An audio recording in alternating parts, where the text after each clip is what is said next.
자, 하늘이 열리고 말씀이 열리는 총회 대구신학 목회연구원, 오늘이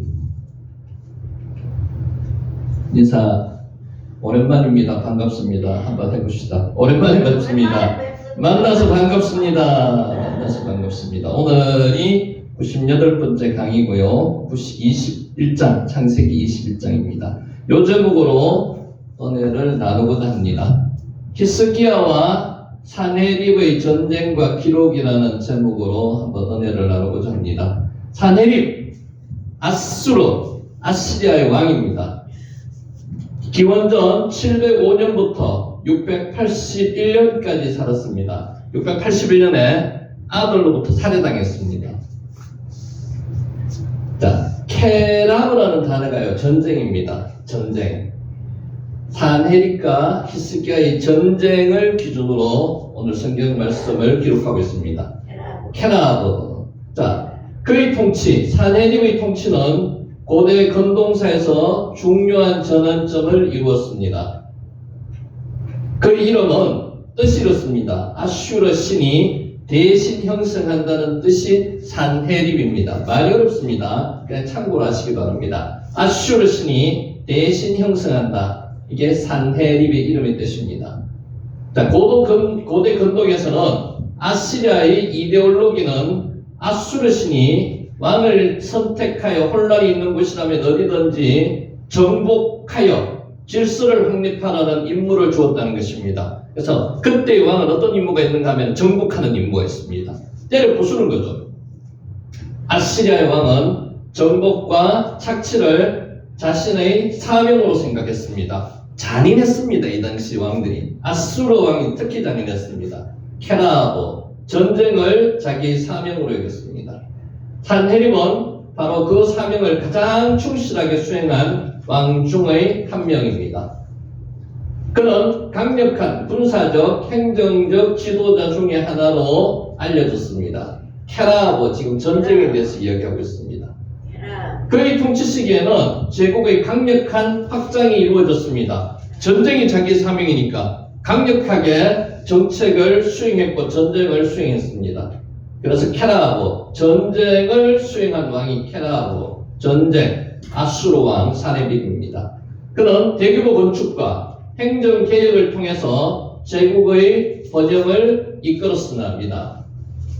그러나 그의 폭력적인 정책, 전쟁을 수행하다 보면요, 잔인합니다. 그래서 폭력적인 정책을 쓸 수밖에 없습니다. 정치적 판단 실수는 제국 몰락의 불씨가 되기도 했습니다. 그래서 처음에 말씀드렸듯이 아들이 자기를 살해했습니다. 사네립의 정책은 이런 정책입니다. 케라브, 전쟁입니다. 사네립은 수도를 칼라에서 니느웨로 옮겼습니다. 요게 니느웨가 위치가 여기입니다. 요게 유프라테스 강이고요. 여기 티그리스 강이거든요. 티그리스 강변에다가 니느웨를 수도를 건축했습니다. 그래서 고대 4대 문명은 강에 기반해서 일어났는 것이고, 아수르 왕도 니느웨를 티그리스 강변에다가 건설했습니다. 니느웨. 자, 니느웨에 무적의 궁전이라는 거대한 궁전을 건설했습니다. Palace without rival. 적이 없는 그런 궁전을, 대적할 사람이 없는 그런 궁전, 그러니까 견고한 궁전을 만들었다는 뜻입니다. 정교한 부조와 기록물로 장식을 했습니다. 고대 절대 왕권을 가진 왕이었습니다. 사네립 운하로 알려진 대규모 관계 시스템을 구축해서 농업 생산력에도 크게 기여했습니다. 이로 인해서 아수르라고도 하고요. 제국의 경제 기반을 누가 강화했다고요? 사네립, 전쟁의 왕 사네립, 케라브. 자, 니느웨는 사네립의 통치하에 고도로 발달된 도시로 성장했습니다. 그의 건축 프로젝트는 고대 근동 건축사에서 중요한 유산으로 평가받고 있습니다. 케라브, 전쟁에 대해서 이야기했습니다. 그는 지방 통치자들을 견제했고요. 중앙의 권력을 강화하기 위해서 직접 통치 체제를 확립했습니다. 강력한 중앙 집권적인 왕이었습니다. 사네립은 제국의 국경을 확장하고 반란을 진압하며 아시리아의 지배력을 강화했습니다. 특히 그는 바벨론을 반복적으로 정복했습니다. 바벨론이 왕성하기 전에 먼저 바벨론을 이분이 정복을 했습니다. 이를 통해서 제국의 강력한 군사력을 과시하게 됐습니다. 그 당시에는 절대왕이었습니다. 사네립의 과오, 어떤 과오가 있는지 한번 살펴볼까요? 어느 지도자나 어느 사람이나 장점만 있는 건 아닙니다. 무조건 단점도 있고 장점도 있지, 장점만 있고 단점만 있는 분은 없습니다. 그래서 역사를 한쪽으로만 편향되게 봐서는 안 됩니다. 사내립도 마찬가지입니다. 일단 단점을 한번 보겠습니다. 테라하고 전쟁. 사내립은 바벨론을 반복적으로 정복했으나 효과적으로 통치하지는 못했습니다. 바벨론은 지속적으로 반란을 시도했습니다. 그래서 이제 아수르가 바벨론한테 나중에는 망하게 되는 거죠. 결국 사네립은 바벨론을 파괴하고 표로 만들었습니다. 이로 인해서 아시리아와 바벨론의 관계는 돌이킬 수 없을 만큼 악화되었습니다. 바벨로니아 사람들은 아시리아를 정오했습니다. 나중에 바벨로니아가 메디아와 연합하여 아시리아를 멸망시키는 계기가 되었습니다. 그래서 잔인하게 자기도 복수를 당합니다. 사네립은 공포정치로 점령지의 반란을 억제했습니다. 중앙집권적인 강력한 왕권을 가지기 위해서는 자기 나라만 그런 게 아니고 상대방 국가도 잔인하게 다스렸습니다. 공포정치라고 나오는 거죠. 그의 군대는 무자비한 약탈과 학살로 유명했습니다. 잔인한 왕이었습니다. 폭력적인 정책은 점령지를 빠르게 안정시켰으나 장기적으로는 많은 적을 만들었습니다. 사네립은 기원전 681년에 아까도 말씀드렸다시피 자신의 아들에 의해서 암살당했습니다. 아들인 에살핫돈은 자랑스럽게 자신이 아버지를 죽인 이야기를 기록으로 남겼습니다. 이거 잘 보셔야 되는데 왜 자랑스럽게 이야기했는가 하면 그만큼 잔인한 왕이었기 때문에 자랑스럽게 아버지를 죽였다고, 이런 일이 없는데 이렇게 기록을 남겼다는 거죠. 케라하고 전쟁에 대해서 이야기하고 있습니다. 이는 그의 권력 집중 정책이 내부적인 분열과 갈등이 있었음을 보여주는 내용입니다. 자, 사네립의 유산에 대해서 한번 살펴보겠습니다. 사네립 하면 우리는 히스기야 왕만 생각나는데 주변에 있는 이야기도 한번 살펴볼게요. 사네립은 아시리아 제국의 전성기를 이끈 군주였습니다만은 그의 정책은 제국의 몰락을 가속화시켰습니다. 강력한 중앙 집권을 하기 위해서 잔인한 정책을 폈기 때문에 적이 많았습니다. 아들까지도 적으로 돌았었다는 거죠. 그의 건축과 행정적 업적은 찬사를 받지만은 바벨론에 대한 억압과 잔인한 통치 방식은 지속적인 반발을 불러일으켰습니다. 자, 그의 죽음 이후에 아시리아 제국은 점점 쇠퇴했습니다. 결국은 기원전 612년 BC 612년에 몰락하였습니다. 자, 성경 속의 사내립, 우리가 이제 제일 잘 알고 있는 내용입니다. 한번 살펴보겠습니다. 케라하고 전쟁입니다. 자, 유다와 아시리아 전쟁을 이해하기 위해서 역사적 배경을 알 필요가 있습니다. 아시리아는 제국을 확장하면서 이집트까지 정복하였습니다. 그 길목에 있던 가나안 땅의 소국들도 정복하였습니다. 그 중에서 북이스라엘과 다메섹은 정복을 당했습니다.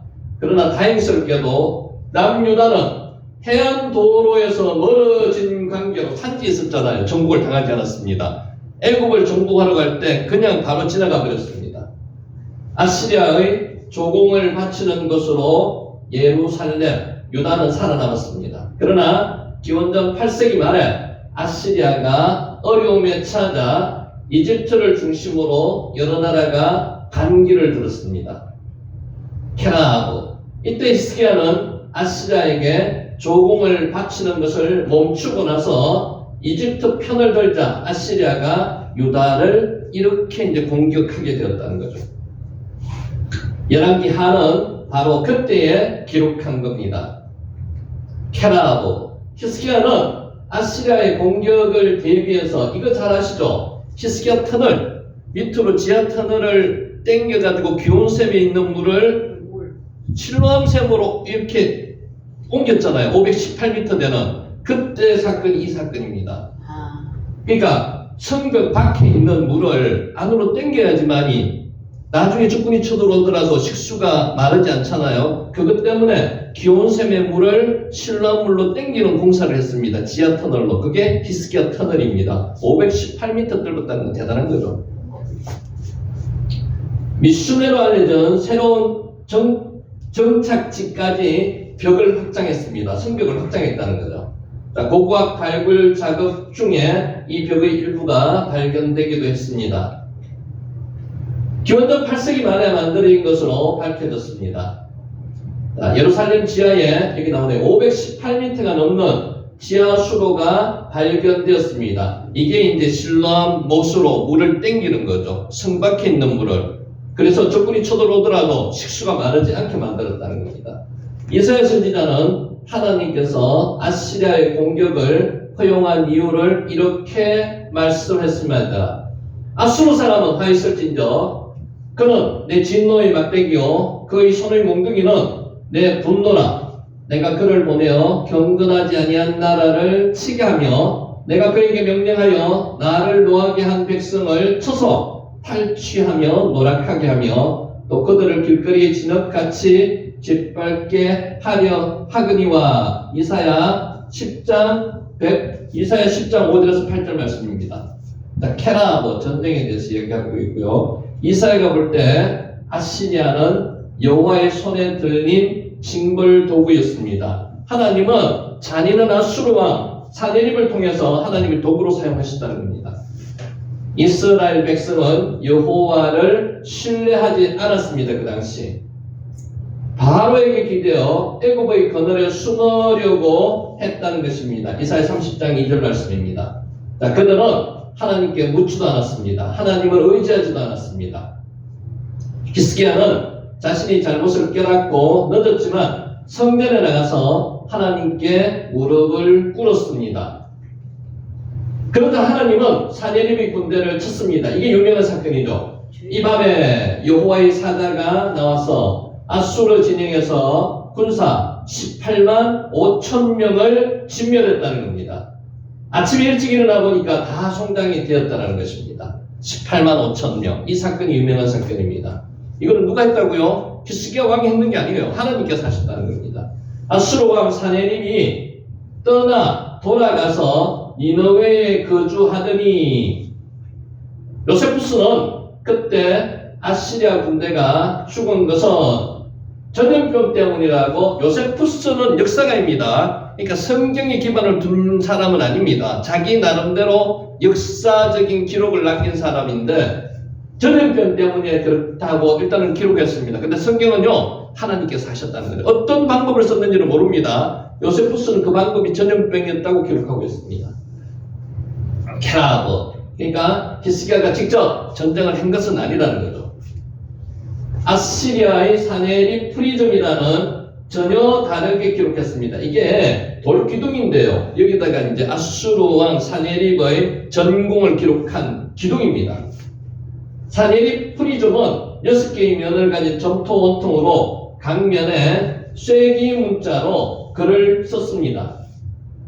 500줄 이상의 기록이 있으며 사네립이 8차례 군사 원정이 상세히 기록되어 있습니다. 그 중에서 유다 침공도 있습니다. 내용은 이렇습니다. 나는 히스기야를 그의 수도 예루살렘 안에 새장 속에 새처럼 가두었다. 실제로 맞습니다. 이렇게 한 것은 맞는데 여기 기록은 자기가 이겼다고 나옵니다. 근데 그렇지 않다는 거죠. 케라브 전쟁 기록입니다. 자, 그러나 사네립 예루살렘은 예루살렘 함락을 언급하지 않았습니다. 왜? 함락을 시키지 못했기 때문에 그렇다는 거죠. 히스기야가 막대한 금품을 바쳤다고 주장하고 있습니다. 거기 기록은. 자, 이 기록은 열왕기하 내용과 부분적으로 일치하지만 성경은 사네립이 하나님의 개입으로 패배하였다고 18만 5천 명이 죽었다고 기록하는데 자기 기록에는 그렇게 안 해놨다는 거죠. 자기 전공에는. 당연하죠. 자기 전공이니까 그건 안 해놨겠죠. 사내립의 프리즘과 아까 기록 기둥과 성경 기록의 차이를 보면요. 사내립 프리즘은 정복 전쟁의 정당성과 자신의 위대함을 가장하기 위해서 기록한 신전 자료입니다. 선전 자료입니다. 선전 자료. 따라서 기록이 정당한 사실이라고 보기가 어렵습니다. 옛날의 왕들은 자기의 전공만 기록하지 실패한 것은 기록하지 않습니다. 예루살렘 공성전의 실패와 같은 불리한 사건은 의도적으로 삭제되었을 가능성이 매우 높습니다. 아시리아는 반란을 일으킨 국가의 왕들을 죽여서 잔인하게 성전에 매다는 것으로 유명합니다. 왕들을 죽여가지고 그것을 그냥 매답니다. 성전에다가, 성벽에다가. 그런데 사내립이 히스기야를 왕의 자리에서 끌어내리지도 않았고 살려주었다는 것은 그런 사실이 아마 없었을 가능성이 높다는 거죠. 케라버 전쟁에 대해서 이야기하고 있습니다.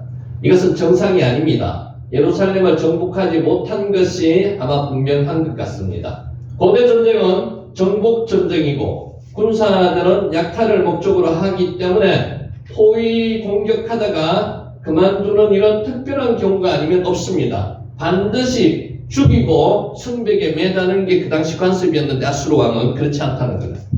자기가 전쟁에 승리하지 못했다는 것을 간접적으로 증명한다는 것입니다. 반면에 성경은 역사의 정확한 기록보다는 신학적 해석에 초점을 맞추었고요. 구원의 기록에 관한 부분만 일단 기록하고 있는 겁니다. 구속사적인 기록만 하고 있습니다. 따라서 사내립의 포위 공격을 이겨낸 것은 하나님의 주권과 구원에 있다고 해석하였습니다. 성경에서는. 그렇다고 성경의 기록이 역사적 사실의 근거를 두지 않았다는 뜻은 아닙니다.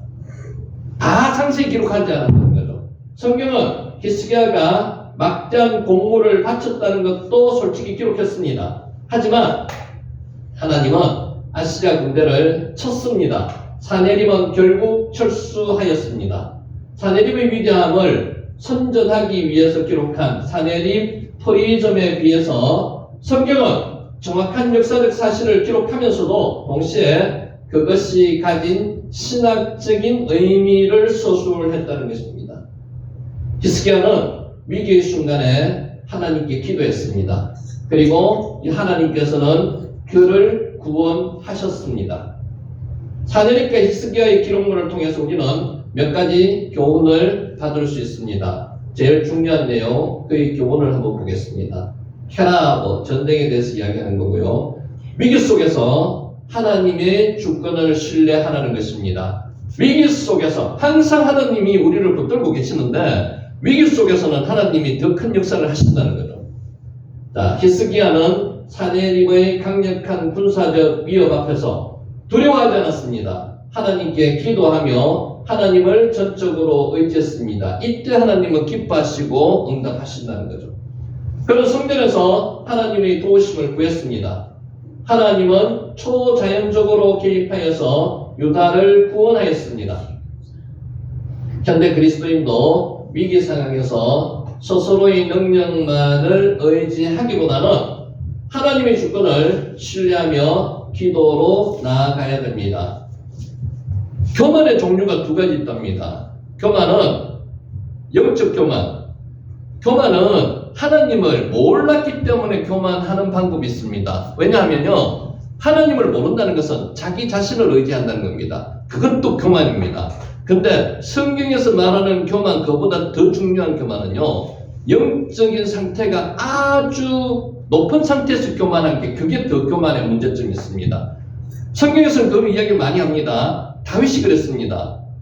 하나님이 필요할 때, 언제 필요했습니까? 사울에서 쫓겨서 막 광야 생활을 할 때는 하나님밖에 없었습니다. 그때는 교만하지 않았습니다. 자기가 어느 정도 왕권이 확립되고 나름대로 어느 정도 모든 것이 평화로울 때, 그때 영적인 교만이 일어나서 밧세바를 범하게 되었다는 거죠. 아브라함도 마찬가지였습니다.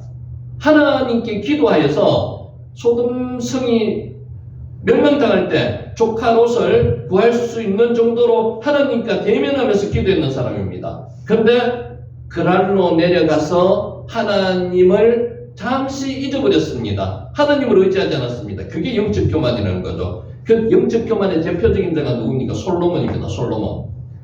천첩을 1000명이나 더 내렸습니다. 그 이전에는 어떻습니까? 저는 연약하여서 하나님이 의지하지 않으면 저는 생활할 수 없습니다. 저에게 지혜를 주시옵소서. 백성을 다스리는 지혜를 주시옵소서 했던 자가 하나님께서 지혜만 주셨는 게 아니고 모든 것을 다 주셨는데 그 이후로 교만했습니다. 하나님께서 나름대로 사람에게 복을 주실 때까지는 사람들이 어느 정도 하나님을 엎드립니다. 히스기야도 마찬가지였고요. 근데 교만하게 된 것은요, 평안할 때 하나님 앞에 의지하지 않고 더 교만하게 된다는 거죠.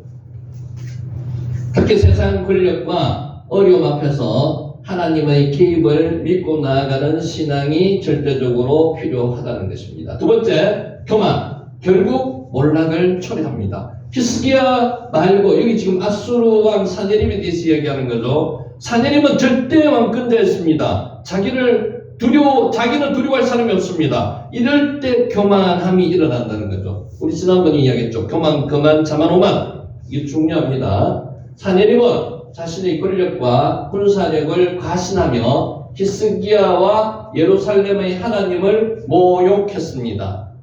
하나님을 모욕하는 사람을 하나님은 절대로 그냥 두지 않습니다. 그러나 그의 교만은 결국엔 실패로 끝났습니다. 자신의 아들에 의해서, 에살핫돈 아들에 의해서 암살당하는 비극적인 결말을 맞이하게 말았습니다. 이 사건은 인간의 교만과 자만심이 하나님의 주권 아래서 얼마나 무력한지를 잘 보여주고 있는 사건입니다. 세상의 성공이나 권력을 자랑하지 말고 모든 것이 하나님의 은혜임을 기억하여야 합니다. 자, 세 번째 교훈이 역사를 신앙의 눈으로 해석하라는 것입니다. 사네립 프리즘과 성경 기록의 차이는 역사적 사건을 해석하는 관점의 차이를 보여줍니다. 사네립 프리즘은 사네립의 권위를 과장하여서 패배를 숨기지만 성경은 역사적 사실을 신학적으로 해석하여서 하나님의 주권을 강조하고 있습니다. 현대 그리스도인은 이 차이를 통해서 세상의 기록과 해석에 평행될 수 있음을 깨달아야 합니다. 세상에는 정의가 없습니다. 여러분 잘 아시죠? 하나님만이 정의십니다. 하나님의 정의만이 공입니다. 세상에는 공의도 없고 정의도 없습니다. 자기 나름대로 판단합니다. 자기 이득을 위해서 살아가는 것은 세상입니다. 신앙의 눈으로 역사를 바라보는 훈련을 해야 합니다.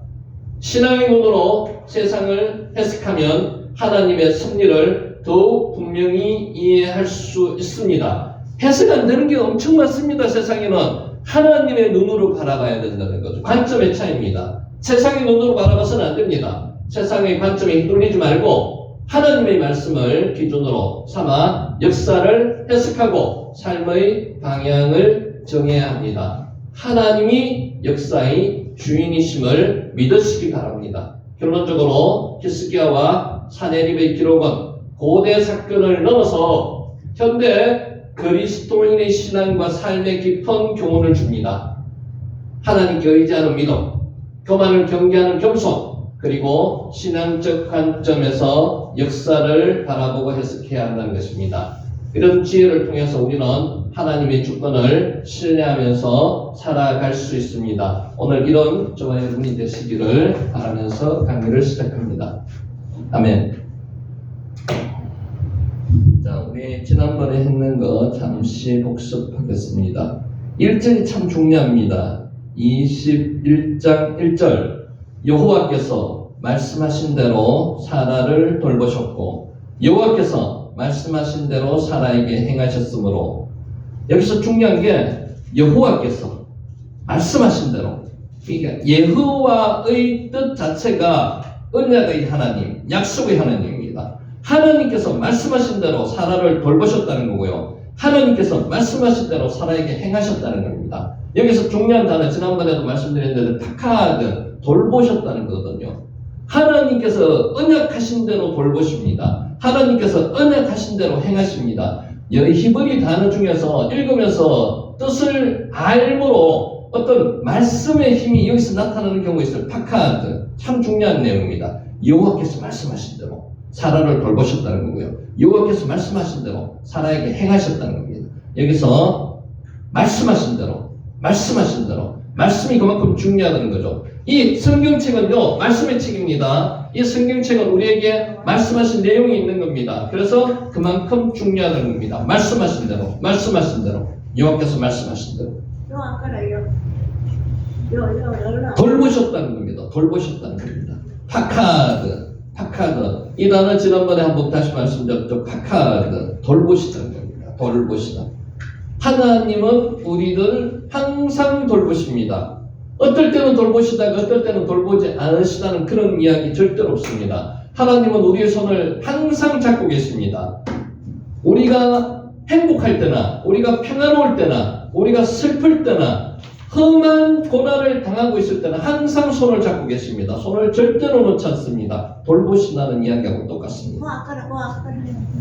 자, 또 하나 중요한 것은 하나님께서는 우리를 돌보시는 것은 끝나지 않고요. 항상 하나님께서 하나님의 일을 하고 계시는 겁니다. 일하고 계신다는 겁니다. 아싸, 만들다는 뜻도 되고요. 하나님께서는 우리를 돌보시면서 우리에게 필요한 일을 항상 하고 계신다는 거죠. 아싸. 자, 이래서 하나님께서 사라를 돌보시고 하나님께서 일하심으로 해서 결과가 어떻게 됐습니까? 사라가 임신했습니다. 사라 임신은 그냥 했는 게 아닙니다. 하나님께서 돌보시고 하나님께서 일하시는 결과로 사라가 임신하게 되었다는 거죠. 하나님이 말씀하신 시기가 되어서 노년의 아브라함에게 아들이 생겼습니다. 이것도 중요합니다. 하나님께서 말씀하신 시기가 되어야지만이 그 일이 성취되는 겁니다. 우리는 기도합니다. 빨리 이루어주세요라고 이야기를 하지만 하나님의 시기가 되어야 된다는 겁니다. 하나님이 말씀하신 시기가 되어야지만이 이루어 주신다는 겁니다. 노년의 아브라함에게 아들을 낳으니 이 말씀도 중요합니다. 왜 그냥 아브라함이 아니고 노년의 아브라함일까요? 노년의 아브라함은 이제 사람으로서는 도저히 생산 능력이 없는 그 아브라함을 이야기하는 겁니다. 노년의 아브라함이 어떻게 했다고요? 아들을 낳았다는 겁니다. 그래서 1절, 2절은 참 중요한 내용입니다. 사라가 말씀으로 인해서 임신했다는 겁니다. 하나님이 말씀하신 시기가 되어서 노년의 아브라함에게 아들을 낳았다는 겁니다. 그래서 1절, 2절 참 중요한 절입니다.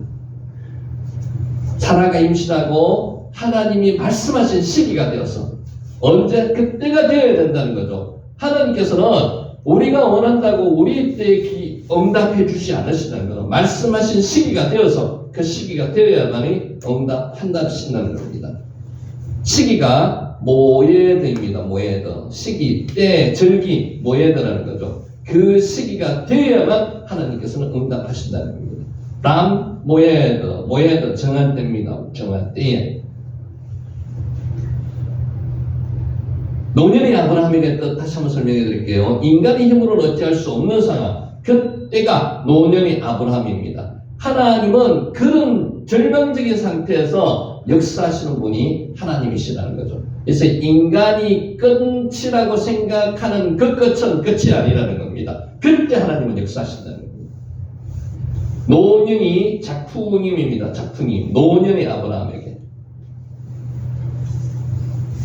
아들을 낳았습니다. yarad, 나타난 뜻이거든요. 아브라함은 아들을 못 낳습니다. 사라도 아들을 못 낳습니다. 그러니까 남자나 여자나 부부가 아들을 낳을 수 없는 그 상황에서 하나님께서는 일하셨다는 겁니다. 어떻게 일하셨다고요? 말씀대로, 약속하신 말씀대로 일하셨다. 그게 낳았다. 아들을 낳았다는 겁니다. yarad. 그 아들의 이름이 뭐라고요? 이츠하크입니다. 이삭입니다. 웃음입니다. 웃음. 이 이름 누가 정해주셨어요? 이름을 짓는다는 것은 다시 한번 말씀드립니다. 그 사람에 대한 속성 네마까지 다 알고 있는 것이 이름을 정할 수 있습니다. 이름을 정한다는 것은 그 사람에 대한 주권과 소유권을 가지고 있다는 것입니다. 그 대상이 누구라고요? 그 지어주신 분이 하나님이시라는 거죠. 아브라함이 아들 이름을 안 지었습니다. 하나님께서 지어주셨습니다. 이삭이 무슨 뜻이라고요? 웃음입니다. 웃음. 너 옛날에 내가 아들을 주리라고 이야기할 때 웃었지? 아브라함은 웃었는 게 아닙니다. 사라도 웃었습니다. 속으로 웃었습니다. 그래서 하나님께서 이름을 미리 정해 주셨습니다. 이삭이라고. 그러면은 아브라함과 사라가 아들 이삭을 부를 때 어떤 생각을 합니까? 아, 하나님께서 그런 말씀을 하실 때 내가 그때 웃었지. 하나님은 능력의 하나님, 창조주이신데 내가 그때 웃었지. 그것을 항상 생각하게 된다는 겁니다. 그러면 아브라함과 이삭만 그렇습니까? 우리도 마찬가지입니다. 이삭이라는 이름을 부를 때는 항상 하나님께서 말씀하신 그 아들 이삭. 사라와 아브라함은 능력이 없었지만은 하나님께서는 말씀대로 이루신 그 이삭이 생각하게 된다는 거죠. 이츠하크, 이삭입니다. 중요한 것은 하나님께서 명령하신 대로 할례도 행했습니다. 중요한 것은요, 할례 자체가 아니더라도 하나님의 명령의 포인트를 맞춰야 됩니다. 차와 명령입니다. 명령. 하나님께서는 오늘도 우리에게 말씀으로 명령하고 계신 게 있습니다. 이 말씀을 지켜야 된다는 거죠. 하와와 아담에게 무엇을 명령하셨습니까? 동산 중앙에 있는 나무의 열매는 따먹지 말라고 얘기했습니다. 선악을 알게 하는 나무의 열매는 따먹지 말라고. 그게 차와입니다. 명령하셨습니다. 왜 명령하셨을까요? 하나님 피조물과 창조주인 나를 구분한다는 겁니다. 오늘도 우리에게 명령하고 있는 말씀이 이 성경 안에 있습니다. 차와 명령하신 대로 할례를 행했다는 것이 4절에 나오고요. 자, 여기까지 있고요. 사와 명령입니다. 오늘 조금만 들어가겠습니다. 안 들어갈 수가 있고, 아브라함이 그의 아들 이삭이 그에게 태어날 때 100세라. 여기도 다시 강조하는 겁니다. 100세 때 아들을 낳았다는 겁니다. 이삭이 태어날 때 아브라함의 나이가 100세였다는 겁니다. 이 100세는 아브라함이 하란에서 하나님의 명령을 받은 때로부터 몇 년이 지난 겁니까? 25년이 지난 때입니다. 그러니까 사람마다 차이가 있겠지만은 하나님의 응답은 언제 이루어졌다고요? 아브라함에게는 25년 후에 이루어졌습니다. 하나님의 때에 모에드에 이루어졌다는 거죠. 그러니까 인간이 생각하는 그때가 아브라함은 1년이 될지 2년이 될지 조급했지만은 하나님은 하나님의 때에 이루어주신다는 거죠. 모에드. 네네. 노아하고 하나님하고 네. 그새 일은 그가지게 무슨 무지개 언약이지. 무지개 언약이죠. 무지개 언약 아십니까? 나 모른다. 무지개 언약의 무지개가 모양이 어떻게 되어 있습니까? 거꾸로 되어 있지. 요렇게 되어 있죠. 이렇게. 우리 성경의 번역을 약간의 좀 다른 차원에서 보셔야 되는데 요게 퀘셔트거든요. 화살이죠. 그러니까 우리 성경에서 요 무지개라고 번역한 것은 그게밖에 없습니다. 퀘셔트가 화살로 번역이 되어 있습니다. 킹 제임스 버전에도 화살로 번역이 되어 있습니다. 화살 언약이죠. 화살 언약. 근데 무지개라고 번역했는 거는 무지개의 뜻은요, 화합이라는 뜻이 있는데 화살로서 그 언약이잖아. 이게 그렇죠. 새로운 갱신이잖아. 노아 때 그지? 새롭게 그지? 갱신에 들어가면서 했는데 그럼 화살 그거를 뭐를 표시하는? 그러니까 그거는 이제 왜 화살 언약을 하나님께서 주셨을까요? 그게 중요한 겁니다. 무지개 언약이라 하면은 뜻 자체를 다 이렇게 해석할 수도 있어요. 인간을 평온하게 화합하는 의미에서 앞으로는 어떤 요렇게 해가지고 더 이상 인류를 멸망시키지 않겠다, 그런 의미로 해석할 수도 있는데 퀘셔트의 의미 자체를 정확하게 하면 화살입니다. 화살. 그래. 왜 그럴까요? 화살이 방향이 어디로 되어 있습니까? 위로 가 있죠. 위로 가야 돼. 네. 내가 다시는 홍수로 사람을 멸망하지 않겠다. 만약에 그러면은 내가 본인 시의 사건이라고 보시면 됩니다. 하나님 시의 사건. 화살로 내가 죽겠다 이런 뜻이에요. 화살로 내가 맞겠다, 맞아 죽겠다. 본인이 그래서 절대로 그런 일이 안 일어난다는 거죠. 그래. 그러니까 원어대로 하면 퀘셔트입니다. 화살 언약이라고 해석하는 분이 더 많습니다. 네, 그렇죠. 그러니까 무지개 언약이라고 우리 한글에는 번역이 되어 있는데 그 번역을 아는 사람들은 화살 언약이라고 킹 제임스 버전에도 있고 나머지 영어 번역에서는 화살 언약이라고 많이 나옵니다. 그거를 우리가 다시 한번 생각해 볼 필요가 있다는 거죠. 그러니까 무지개 언약이 잘못됐다기보다는 요거를 해석을 성경에서 무지개라고 퀘셔트를 번역하는 것은 여기밖에 없습니다. 무지개라는 뜻도 있어요. 근데 더 중요한 것은 화살이라는 거죠. 화살 언약. 질문 잘하셨습니다. 화살 언약입니다. 얄라드는 나타는 뜻입니다. 나타. 하라가 임신하다는 뜻이거든요. 야다가 안다는 뜻이고요. 그래서 순서대로 하면 참 쉽습니다. 야다가 부부간에 서로 동침하다는 뜻입니다. 그러면은 하라 임신하는 거죠. 그리고 얄라드 낳는다는 겁니다. 그러니까 세 개가 연결되어 있습니다. 얄라드 나타는 뜻입니다. 나타. 100세 때 나왔다는 겁니다. 중요한 것은 나타가 중요한 게 아니고요. 이삭이 아브라함 100세 때 낳은 아들이라는 겁니다. 이 말씀은 하나님께서 일하셨다는 것을 다시 한번 강조하는 겁니다. 그러니까 두 번, 세 번 계속 성경은 동일한 비슷한 의미를 계속 강조하고 있다는 것은 하나님께서는 아들을 낳을 수 없는 아브라함과 사라를 통해서 아들을 낳게 하셨다는 거죠. 그게 하나님께서 하셨다는 거예요. 그것을 계속 강조하고 있는 겁니다. 불가능한 일을 가능하게 하신 분이 누구시라고요? 하나님이시라는 겁니다. 우리 인간은 질병에 대해서 속수무책입니다. 고칠 수 있는 질병보다 못 고치는 질병이 더 많습니다. 아시죠? 그죠? 하나님께서는 고칠 수 있습니다. 왜? 하나님께서 만드셨기 때문에. 하나님께서는 아이를 낳을 수 없는 아브라함과 이삭을 통해서 아들을 낳게 하신 것도 마찬가지고요. 하나님께서 하시면은 능치 못한 일이 없으시다는 거죠. 그래서 엘로힘 하나님은 전능한 하나님을 이야기합니다. 자, 100세야. 벤 메아트 수아나 100세가 되었다는 겁니다. 100세. 갈대아 우르를 떠난 지 25년. 실제로 갈대아 우르를 떠난 지 25년은 아닙니다. 하란을 떠난 지 25년이죠. 갈대아 우르에서 1차 명령을 받았고 하란에 머물러 가지고 아버지가 지체했고 대라 지체하다는 뜻이잖아요. 그래서 갈대아 우르를 떠난 지는 언제인지 정확하게 모릅니다. 하란으로부터 명령을 다시 받았고 거기서부터 아브라함이 이삭을 낳을 때까지 25년이 걸렸다는 거죠. 그의 아내 사라의 나이는 90. 경수도 끊어졌고 더 이상 자식을 낳을 수 없는 그런 상황. 자신의 나이는 100세. 그래서 100세가 되었을 때 아이를 낳았다는 거죠. 하나님의 약속의 성취입니다. 아까 모예됐죠. 모예도. 그 시기가 되어야 된다는 거죠. 하나님의 모예의 시기는 100세. 헬라어로 말하면 카이로스 타임이 왔다는 거죠. 카이로스 타임이. 본문처럼 아브라함의 나이를 100세라고 분명히 밝힌 이유는 다음과 같습니다. 첫째, 아브라함 자신이 죽은 자들과 같은 나이였다. 남자로서는 더 이상 아이를 낳을 수 없는 그 상황, 정액이 나오지 않는 그 상황, 하나님께로부터 최초의 약속을 받은 지 25년이 지났음에도 불구하고 약속을 믿었으며 마침내 기적과 같은 덕남의 축복을 누리게 되었던 것을 보여주기 위함이다. 하나님은 하나님의 때에 역사하시는 겁니다. 그래서 아브라함은 못 기다렸죠. 86세 때 이스마엘을 낳았습니다. 사람의 생각으로 만든 자식. 이스마엘은 사람이 만든 자식. 약속의 자식. 이삭은 100세 때 주시는 거예요. 하나님은 분명히 기도 응답을 약속하실 때 하십니다. 이로 인해서 아브라함이 믿음의 조상이라는 칭호를 얻게 되었으면 두말할 필요가 없습니다. 실제로는 하나님께서 믿음의 조상으로 만들어 주신 거예요.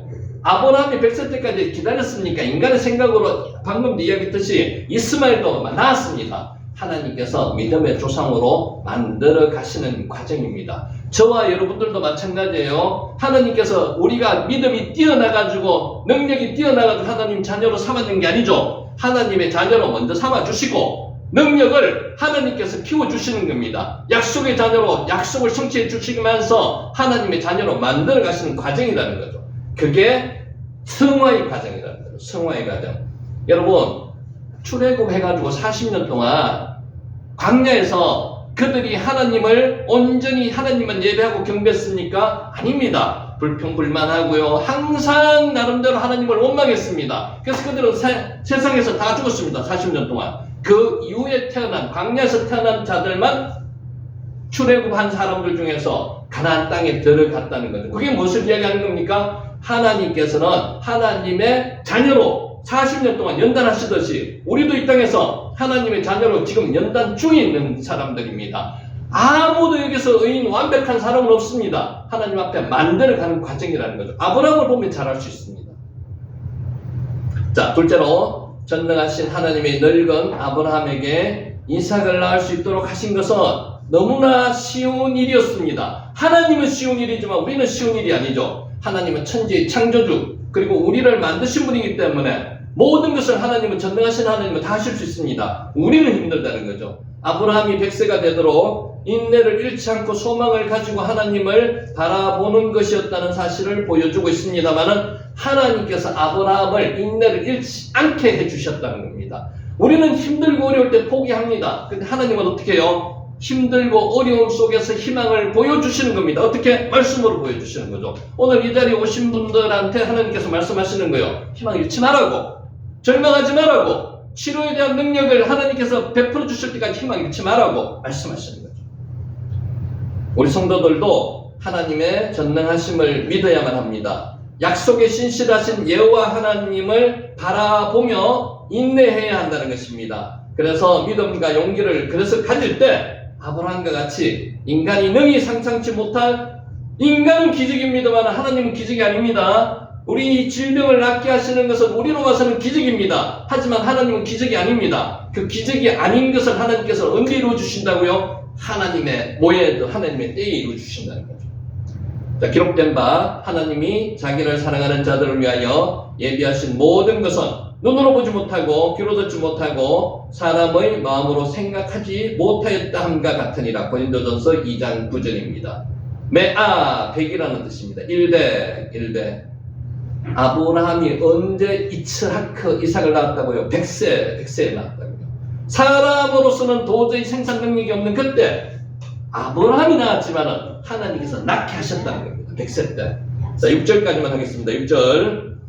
사라가 이르되 하나님이 나를 웃게 하시니 듣는 자가 다 나와 함께 웃으리로다. 하나님이 나를 웃게 하셨다는 겁니다. 이츠하크가 웃다는 뜻이거든요. 하나님이 나를 웃게 하셨답니다. 하나님께서 나를 오늘도 우리를 웃게 하십니다. 언제? 하나님께서 기도 응답을 해주시면서 우리를 웃게 하신다는 거죠. 체호크, 아사리, 엘로힘, 이차크비 하나님께서 나와 함께 웃으리라는 겁니다. 웃다는 동사가 차크입니다. 차크의 명사가 이차크입니다. 그래서 이사 그러면은 웃다, 웃음입니다. 웃음, 명사 웃음입니다. 웃음은 두 가지 종류가 있습니다. 성경에서 표현합니다. 차크는 기쁨의 웃음이 있고요. 아브라함과 사라가 하나님께서 그 아들을 낳으리라고 이야기할 때는 어떤 웃음으로 썼어요? 기쁨의 웃음이 아니었습니다. 조소라고도 할 수 있습니다. 비웃음이라고 생각할 수 있습니다. 웃음은 종류가 한 가지만 있는 게 아닙니다. 여러 가지 종류가 많은데 크게 나눠서 기쁨의 웃음이 있고요. 비웃음이 있습니다. 하나님은 하나님을 비웃는 아브라함과 사라를 기쁨의 웃음을 웃게 만들어주는 거죠. 우리가 신앙이 적을 때는 비웃음적인 그런 웃음을 웃을 수도 있습니다. 하나님의 말씀에. 근데 하나님은 어떤 분이라고요? 그 비웃음을 기쁨 웃음으로 만들어주시는 분이랍니다. 단어 자체만 가지고는 기쁨의 웃음인지 조수가 담긴 웃음인지 구별하기가 어렵습니다. 좀 이따면 나오는데요.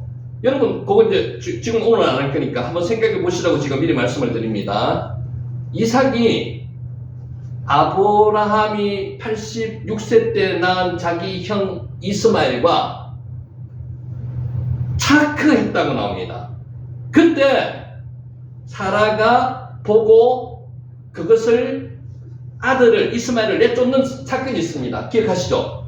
그때가 차크입니다. 차크.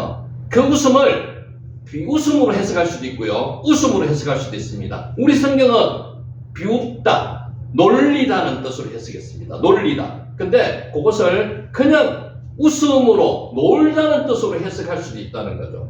두 가지 해석이 있는데 그것은 조금 있다가 다시 다음 시간에 말씀을 드릴 테니까 그거에 대해서는 미리 한번 생각해 보세요. 성경은 사라가 이스마엘이 이삭을 놀리다는 뜻으로 해석을 했습니다. 우리 성경은. 근데 그것을 놀다라고 해석을 할 수도 있습니다. 놀다. 근데 이야기 처음 들으시죠? 놀다. 놀다면 어떤 겁니까? 같이 논다는 것은 이스마엘이 이삭을 데리고 노니까 우애가 좋은 거예요. 그래서 왜 쫓아냈습니까? 사라의 욕심 때문이라는 거죠. 사라는 이스마엘이 있음으로 해가지고 장자권을 이삭이 확실히 갖기가 어렵다는 겁니다. 아브라함의 모든 상수권을 이삭에게 돌아오기가 힘들기 때문에 쫓아냈다는 그런 이야기도 된다는 거죠. 그래서 그거는 참고로 한번 하시기 바랍니다.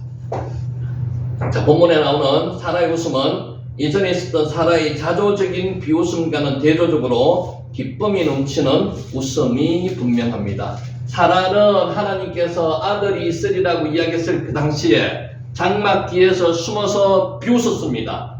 애매한 웃음을 웃었습니다. 그런데 그 웃음을 하나님께서 어떻게 만들어 주셨다고요? 기쁨의 웃음으로 만들어 주셨다는 겁니다. 자, 여기까지 하고 잠시 쉬겠습니다. 수고하셨습니다.